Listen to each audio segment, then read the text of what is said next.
Okey, tadi kita dah tengok opening yang kita buat tadi, saya dengan Fendi dekat Kemunting. Bazar dekat sini memang riuh, rendah gila memang. Hampa memang main sini memang sempoi. Kita nak tengok bajet yang production bagi untuk kita beli 4 juadah. RM50.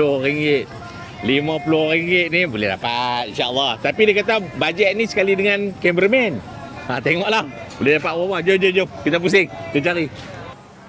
Sebenarnya tadi masa on the way nak main sini, Caca dia try nasi biryani. Aku nak tengok dia dapat tak dapat nasi biryani tu. Nah kan. Oh, sini ada nasi pun seperak tu. Teliuk tu. Tengok. Tapi kita cari yang lawa-lawa, kita tanya. Weh, yang ni lain beralin. Yang ni lain beralin. Yang ni kita kena interview. Assalamualaikum. Waalaikumsalam. Nama siapa bang? Nama saya Najib.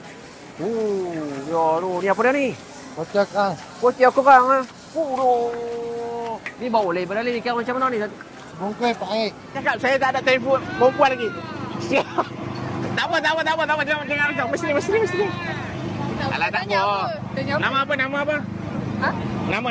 Nama saya Dini. Tak dengar. Dini. Okey, datang bazar Ramadan cari apa? Cari makan lah. Makan apa? Makan je. Kenapa saya tengok ramai orang beli apa ni, wonton ni? Ni. Apa yang sedapnya wonton ni? Tak tahu, sedap. Memang sedap. Pernah makan tak tu? Dia Selalu beli. orang Taiping ke orang mana? Asal Melaka lah. Asal Melaka? Bukan Terengganu Okay. Oh, ingat Melaka. Apa pun selamat buka puasa pada dia. Okey, baik.